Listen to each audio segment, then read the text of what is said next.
എന്തെങ്കിലും കുറച്ച് കുക്ക് ചെയ്യുമ്പോഴേക്കും തന്നെ നമുക്ക് ഇഷ്ടംപോലെ പാത്രം കഴുകാനുണ്ടാവും. നമുക്ക് പെട്ടെന്ന് പാത്രം കഴുകിയെടുക്കാനും അതുപോലെ തന്നെ നല്ല ഷൈനിങ്ങോടുകൂടിയും അതിൽ കറയും അഴുക്കും എല്ലാം പോകാനായിട്ടും നമ്മുടെ വീട്ടിൽ ദോശയുടെയോ ആപ്പത്തിൻ്റെയോ ഇഡ്ഡലിയുടെയോ മാവ് ബാലൻസ് വന്നതുണ്ടെന്നുണ്ടെങ്കിൽ, അല്ലെങ്കിൽ നമ്മൾ ലാസ്റ്റ് വരുന്ന സമയത്ത് ആ ഒരു മാവ് ചട്ടിയിൽ കുറച്ച് വെള്ളം ഒഴിച്ചിട്ട് നമ്മളത് എടുത്താലും മതിയാവും കേട്ടോ. നല്ല പുളിച്ച മാവാണെങ്കിൽ അത്രയും നല്ലത്. അതിലേക്ക് കുറച്ച് നമ്മൾ ഡിഷ് വാഷ് ലിക്വിഡും കൂടെ ചേർത്ത് മിക്സ് ചെയ്യുക കേട്ടോ. ഇത് രണ്ടും കൂടെ മിക്സ് ചെയ്തതിന് ശേഷം നമ്മൾ സെറാമിക്കിൻ്റെ കപ്പാണെന്നുണ്ടെങ്കിൽ, ചില്ലിൻ്റെ പാത്രങ്ങളാണെന്നുണ്ടെങ്കിലും സ്റ്റീലിൻ്റെയും അലുമിനിയം പാത്രങ്ങളൊക്കെ കഴുകുമ്പോൾ നല്ല പോലെ തന്നെ ക്ലീനായി കിട്ടും കേട്ടോ.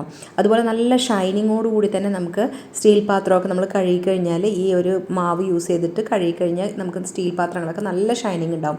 അതുപോലെ തന്നെ നമ്മൾ കട്ടിംഗ് ബോർഡൊക്കെ ഉണ്ടാവുമല്ലോ, കട്ടിംഗ് ബോർഡ് നമ്മൾ ഈ ഒരു മാവ് യൂസ് ചെയ്തിട്ട് കഴുകുകയാണെന്നുണ്ടെങ്കിൽ നല്ല പോലെ തന്നെ നമുക്ക് ക്ലീനാക്കി എടുക്കാനായിട്ട് നമുക്ക് സാധിക്കും. ഇതുപോലെ തേച്ചിട്ട് കുറച്ചൊന്ന് ഉരച്ച് കൊടുക്കുക കേട്ടോ. സ്ക്രബ്ബർ യൂസ് ചെയ്ത് ജസ്റ്റ് ഒന്ന് ഉരച്ച് കൊടുത്തു കഴിഞ്ഞാൽ തന്നെ നല്ല അടിപൊളിയായിട്ട് നമുക്ക് ക്ലീനാക്കി എടുക്കാൻ പറ്റും. ഇത് യൂസ് ചെയ്തിട്ട് നമുക്ക് പല കാര്യങ്ങൾക്കും നമുക്ക് ക്ലീനിങ്ങിന് നമുക്ക് യൂസ് ചെയ്യാനായിട്ട് സാധിക്കും കേട്ടോ. അപ്പോൾ നമ്മൾ അതൊന്ന് ക്ലീനാക്കി എടുത്തിട്ടുണ്ട്. അതിനുശേഷം നമ്മൾ അതുപോലെ തന്നെ പാത്രങ്ങളെല്ലാം തന്നെ നമ്മൾ കഴുകിയെടുക്കുന്നുണ്ട്. പിന്നെ അതുപോലെ നമ്മൾ സിങ്ക് ഉണ്ടല്ലോ, നമ്മുടെ സിങ്കും നമുക്ക് ഈ ഒരു മാവ് യൂസ് ചെയ്തിട്ട് നമുക്ക് ക്ലീനാക്കി എടുക്കണമെങ്കിൽ നല്ല അടിപൊളിയായി തന്നെ നമുക്ക് ക്ലീനാക്കി എടുക്കാൻ പറ്റും. അതുപോലെ സ്റ്റീൽ ടാപ്പ്, ബാത്റൂമിനകത്തുള്ള സ്റ്റീൽ ടാപ്പുകൾ, സ്റ്റീലിൻ്റെ എല്ലാം നമുക്ക് ഇതുപോലെ തന്നെ നമുക്ക് ക്ലീനാക്കി എടുക്കാനായിട്ട് സാധിക്കും കേട്ടോ. അപ്പോൾ മാവ് വല്ലതും വെച്ച മാവ് എന്തെങ്കിലും ബാലൻസ് ഉണ്ടെന്നുണ്ടെങ്കിൽ കളയാതെ ഇതുപോലെ ഒന്ന് ചെയ്ത് നോക്കുക.